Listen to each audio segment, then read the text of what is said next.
Juan Francisco Antonio Hilarión Zea Díaz was a Colombian journalist, botanist, diplomat, politician, and statesman that served as the first Vice President of Colombia under then-President Simón Bolívar. He was also Envoy Extraordinary and Minister Plenipotentiary of Colombia to the United Kingdom of Great Britain and Ireland, where he tried in vain to gain recognition for the nascent nation of Colombia. Family. Francisco Antonio Zea was born to Pedro Rodríguez de Zea Casafis, a Spaniard from Marchena, Seville, and Maria Rosalia Ignacia Díaz Pelaez, whose paternal family hailed from Asturias while her maternal side was a well-established Criollo Paisa family. He was baptized on the 23rd of November 1766 with the name Juan Francisco Antonio Hilarión Zea Díaz. Zea married in Madrid in 1805 to Felipa Mailhón y Montemayor, a Gaditana born in 1788, daughter of Juan Antonio Mailhón, a native of Béarn, France, and Antonia Montemayor, native of Ronda, Malaga.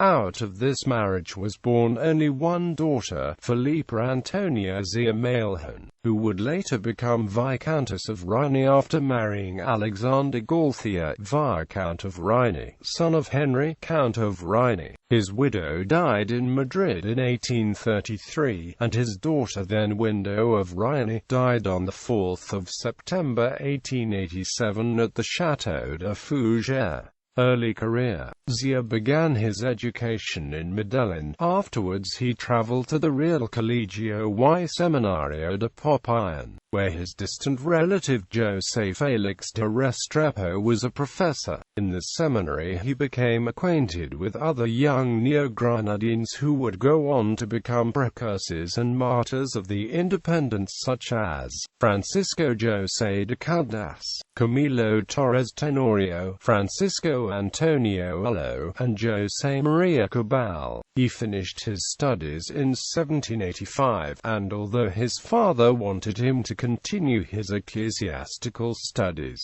Zea moved the next year to Bogotá in hopes of studying jurisprudence, goal which he attained by applying and receiving a scholarship from the Colegio Mayor de San Bartolomé. He had to endure poverty and sickness, to the point that he was expelled for not being able to pay his pension. He was able to continue his studies with the help of Gabriel Munoz, and in 1788 he became an adjunct professor of grammar and in 1789 adjunct professor of philosophy, positions which allowed him to improve his living situation. Maybe it was his love of teaching, or his need and desire for a stable income, but he decided to postpone his degree to teach full-time, degree which he never did achieve. He became renowned as a tutor to the extent that Viceroy José Manuel de Ezpeleta hired him as a private tutor for his children.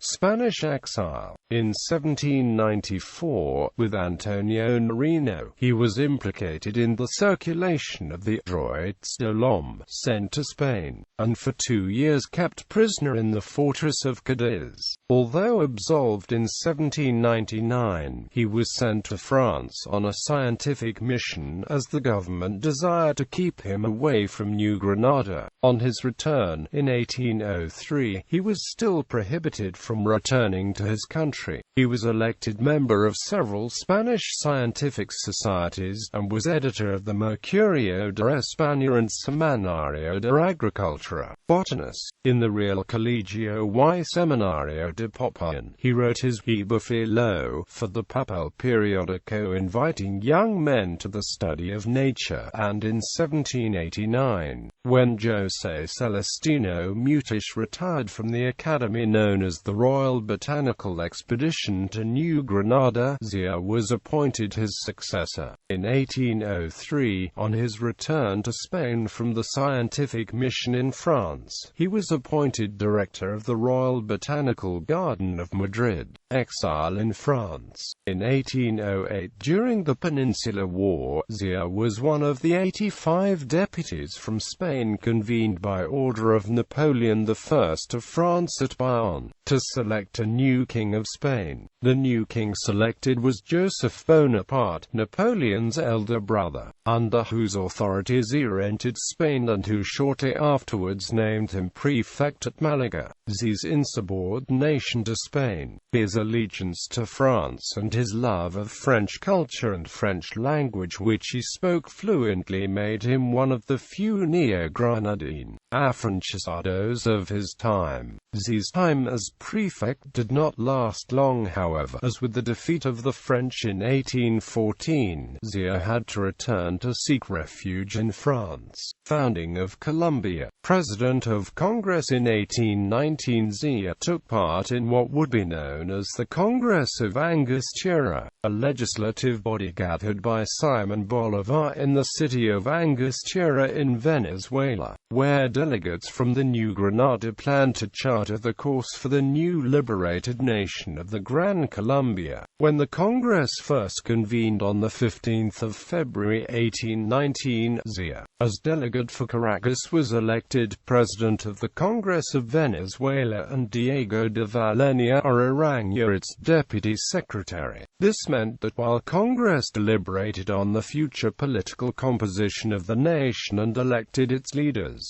Zea was both the chief executive officer and the chief legislative officer. The signs of internal division began showing soon after, as Venezuelans did not want to be ruled by a neo-Granadine, for they thought of themselves as independent of the new nation. In the end it proved too much, as Zea was confronted with a lot of opposition from the Venezuelan armed forces who did not want to be commanded by a civilian, let alone a neo-Granadine, forcing Zea to step down on the 7th of September 1819. However, he remained a member of Congress, Vice President on the 17th of December 1819. The Congress of Angostura passed the Constitution of 1819, which officially created the first Republic of Colombia, a country made of 3 departments: Venezuela, Cundinamarca, and Quito. Congress also elected Simón Bolívar the first President of Colombia, and Zea as the first Vice President of Colombia. It also elected individual Vice Presidents for the departments: Juan German Rocho as Vice President of Venezuela, and Francisco de Paula Santander as Vice President of Cundinamarca. The office of Vice President of Quito was left vacant as the royal audience of Quito was still under Spanish rule. Diplomat: whoever will approach Colombia with pacific, benevolent intentions, may draw in full security from the common source of our riches, such as the single basis which we are desirous to have with all the people of the earth: cordiality, liberty, reciprocity. The jealousies and distrusts which were formerly such fruitful sources of mischief are banished from the legislation as well as from the spirit of our fellow citizens. We will never falsify the philanthropic principles for which blood has flowed in such abundance on the field of battle and on the scaffold.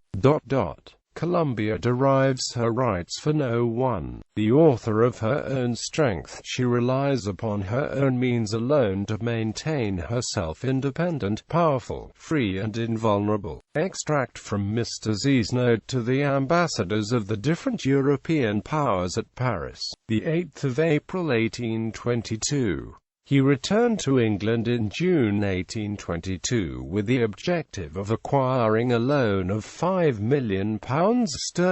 Zea was able to get support for the independentist cause from many of sympathetic Englishmen who called themselves Friends of South American Independence. Among them some notable figures like Edward Adolphus St. Maur, 11th Duke of Somerset, Sir James Mackintosh, Henry Petty Fitzmaurice, 3rd Marquess of Lansdowne, William Wilberforce, Sir Benjamin Hobhouse, John Diston Powles, and various other members of the British Parliament, who on the 10th of July 1822 at the City of London Tavern had given him a dinner party in his honour and that of Colombia's as a way to show support and raise that much-needed credit for Colombia. Zea, however, never saw the conclusion of his mission, for he died shortly after. Death found Francisco Antonio Zea at the age of 56 on the 28th of November 1822, at the Royal York House Hotel, in Bath, Somerset, England, where he had gone to take refuge in the famous hot springs.